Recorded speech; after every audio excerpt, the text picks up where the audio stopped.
প্রেম করে বিয়ে করেছি, হারাম সম্পর্ক করেছি, এখন কি করলে আল্লাহ আমার সংসার জীবনকে সুখের করবে, কোনো উপায় আছে কি? এমনি আলামিন লিখেছেন, কেউ যদি ঢিলা কুলুপ না করে অজু করে তাহলে কি তার অজু হবে?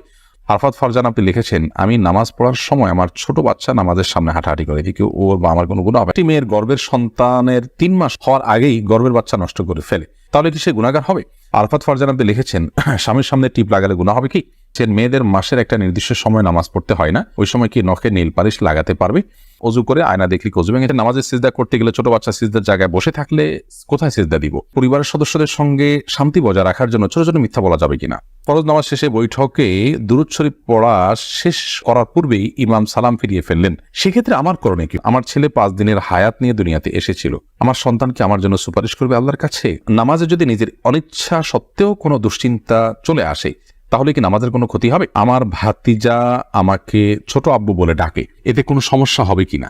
আমার মামাতো বোন আমার বয়সে 5 মাসের বড়, আমি কি তাকে বিয়ে করতে পারবো? আমি একজনের কাছ থেকে কিছু টাকা ধার নিয়েছিলাম, তার সাথে আমার যোগাযোগ নেই, যোগাযোগ কোনোভাবেই আর করা সম্ভব নয়, এখন আমি কি করতে পারি? চলুন তাহলে আর বিলম্ব না করি, ইতিমধ্যে যে সমস্ত প্রশ্ন আমাদের কাছে এসে পৌঁছেছে সেগুলোর উত্তর দেওয়ার পালে আমরা প্রবেশ করি। আমার ভাতিজা আমাকে ছোট আব্বু বলে ডাকে, এতে কোনো সমস্যা হবে কিনা? দেখুন, আপনার ভাতিজা যদি আপনাকে ছোট আব্বু বলে ডাকে তাহলে সেক্ষেত্রে মৌলিকভাবে কোনো অসুবিধা নেই, কারণ আমাদের দেশে অনেক এলাকাতে চাচাকে ছোট বাবা বলা হয়। ছোট বাবা বলা হয় এটা রূপক অর্থে, তাকে সত্যিকারের পিতা মনে করে বাবা বলা হয় না।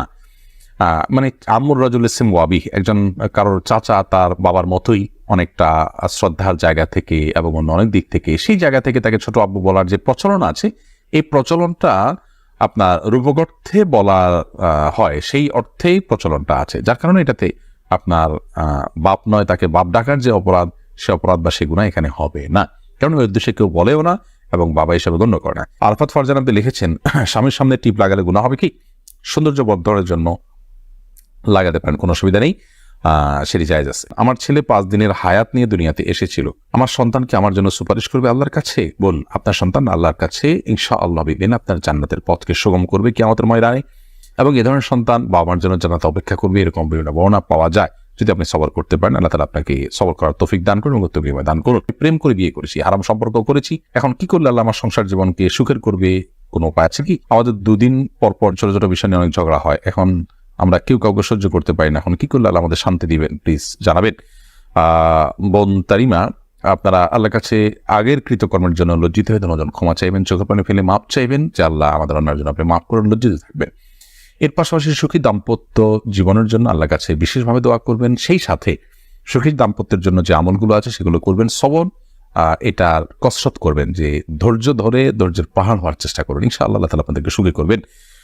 এ বিষয়ে আমাদের অনেকগুলো পরামর্শমূলক ভিডিও আছে, সেগুলো শুনতে পারেন। অজু করে আয়না দেখলে অজু ভেঙে যায় না, আয়াতে কোনো অজু ভাঙে না। নামাজে যদি নিজের অনিচ্ছা সত্ত্বেও কোনো দুশ্চিন্তা চলে আসে তাহলে কি নামাজের কোনো ক্ষতি হবে?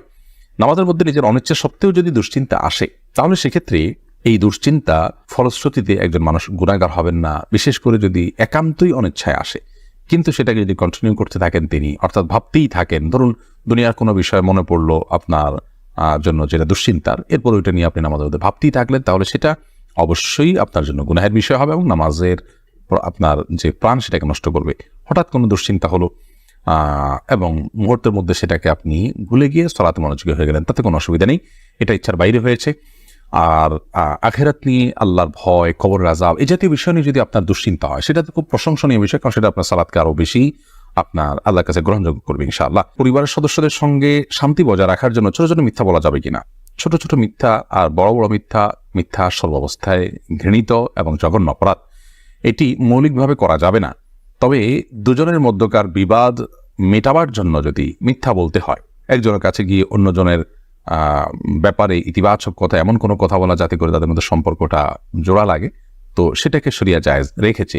পরিবারের সদস্যদের মধ্যে যদি এরকম কোনো পরিস্থিতি তৈরি হয় তাহলে সেক্ষেত্রে ওই ধরনের মিথ্যা কথা বলা জায়েজ আছে। এছাড়া আপনি খেয়াল খুশি মতো আপনি মিথ্যা বললেন পরিবারের সদস্যদের মধ্যে, তথাগত শান্তি বজায় রাখার জন্য এটি জায়েজ নয়, বরং সত্যবাদিতার অভ্যাস আমাদের মধ্যে গড়ে তুলতে হবে। মিথ্যা আজ আমাদের রন্ধ্রে রন্ধ্রে ঢুকে গেছে, যার কারণে আমরা আমাদের কেনাকাটা, আমাদের কাজকাম, আমাদের শিক্ষা জীবন, আমাদের শিক্ষকতার জীবন, আমাদের কর্মজীবন, আমাদের জীবনের প্রতিটা ক্ষেত্রে আজ মিথ্যার সয়লাভ হয়ে গেছে। তো এই জায়গায় পরিবারের শান্তি বজায় রাখার নাম দিয়ে আবার তথাকথিত ছোট ছোট মিথ্যা বলার বিষয়টি কখনো অনুমোদিত হতে পারে না। আরফাত ফারজান আপনি লিখেছেন, আমি নামাজ পড়ার সময় আমার ছোট বাচ্চা নামাজের সামনে হাঁটাহাঁটি করে, এদিকে ওর বা আমার কোনো গুনাহ হবে না, এতে গুনাহ হবে না। আমি একজনের কাছ থেকে কিছু টাকা ধার নিয়েছিলাম, তার সাথে আমার যোগাযোগ নেই, যোগাযোগ কোনোভাবেই আর করা সম্ভব নয়, এখন আমি কি করতে পারি?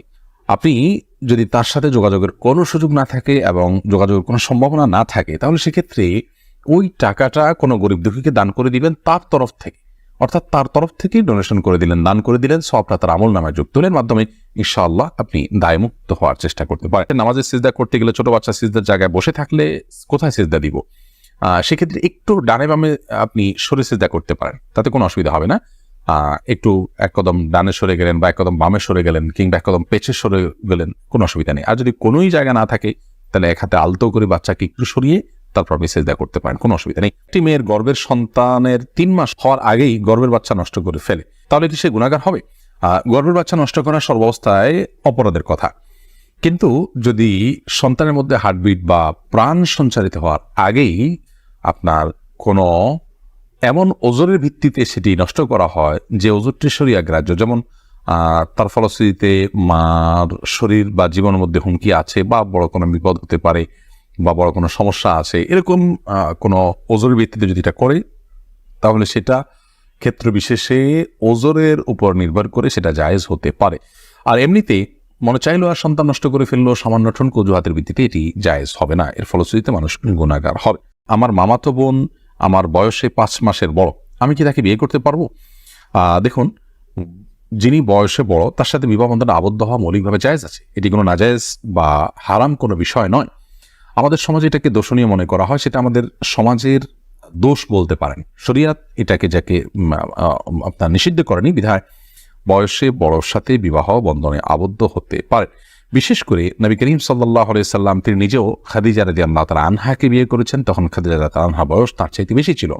এখান থেকে বোঝা যায় নিজের চাইতে বয়সে বড় কাউকে বিয়ে করাটা শরিয়া দৃষ্টিকোণ থেকে মৌলিকভাবে অনুমোদিত, এটাকে দোষণীয় মনে করাটা বরং দোষের বিষয়। আমাদের শরিয়াতে এত ফ্লেক্সিবল রেখেছে বিষয়গুলোতেই, অথচ আমরা সেগুলোকে অনেক বেশি আপনার সংকুচিত করে ফেলছি, এবং যার ফলশ্রুতিতে নানা রকমের অপরাধ প্রবণতা কিন্তু আমাদের সমাজে বেড়ে চলেছে।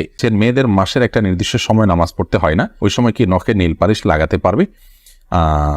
হ্যাঁ, ওই সময় নখে নেল পালিশ লাগাতে পারেন। মাসিকের সময়তে যেহেতু আপনার সালাত নেই, অতএব নেল পালিশ আপনি ব্যবহার করলেন, আপনার উযু করার প্রয়োজনীয়তা নেই, আপনি এটা করতে পারেন। এরপর যখন পবিত্র হবেন তখন আপনি সেখান থেকে নেল পালিশগুলোকে রিমুভ করে আপনি অজু করে নামাজ পড়লেন, এটা জায়েজ আছে, কোনো অসুবিধা নেই। এমনি আলামিন লিখেছেন, কেউ যদি ঢিলা কুলুপ না করে অজু করে তাহলে কি তার অজু হবে? যদি পেশাবের পর পানি ব্যবহার করেন, তারপর আর পানি ফোটা পেশাব ফোটা না বাইর হয়, অজু হয়ে যাবে, ঢিলা করা তার জন্য ফরজ ওয়াজিব নয়। আর যদি আশঙ্কা থাকে, তাহলে সেক্ষেত্রে আশঙ্কা দূর করা পর্যন্ত তিনি অপেক্ষা করা বা যেভাবে হোক এটা করা উচিত। তবে ঢিলা কুলুপ না করে পানি ব্যবহার করলেও পবিত্র হয়ে যাবে, অজু করলে নামাজ হয়ে যাবে। ফরজ নামাজ শেষে বৈঠকে দুরূদ শরীফ পড়া শেষ করার পূর্বেই ইমাম সালাম ফিরিয়ে ফেললেন, সেক্ষেত্রে আমার করণীয় কি? ফরজ নামাজের শেষ বৈঠকে ইমাম আপনার দুরূদ শেষ করার আগে যদি সালাম ফিরিয়ে ফেলেন, তাহলে আপনি খুব দ্রুততার সাথে দুরূদ শেষ করবেন। আর যদি দুরূদ শেষ করতে অনেক দেরি হয়, তাহলে সেক্ষেত্রে কোনো একটা স্টেশনে দাঁড়িয়ে সালাম ফিরিয়ে ফেলবেন, আপনার সালাত হয়ে যাবে ইনশাআল্লাহ। অর্থাৎ যে কোনো একটা জায়গায় অর্থবহ হয়, যেমন আল্লাহুম্মা সাল্লি আলা মুহাম্মাদ ওয়া আলা আলি মুহাম্মাদ শেষ করলেন, করে আপনি সালাম ফিরিয়ে ফেললেন, কারণ এখানে একটা অর্থবহ বাক্য হয়ে গেল। আর যদি শেষের দিকে থাকেন, তাহলে দ্রুততার সাথে শেষ করে তারপর আপনি সালাম ফিরিয়ে ফেলবেন।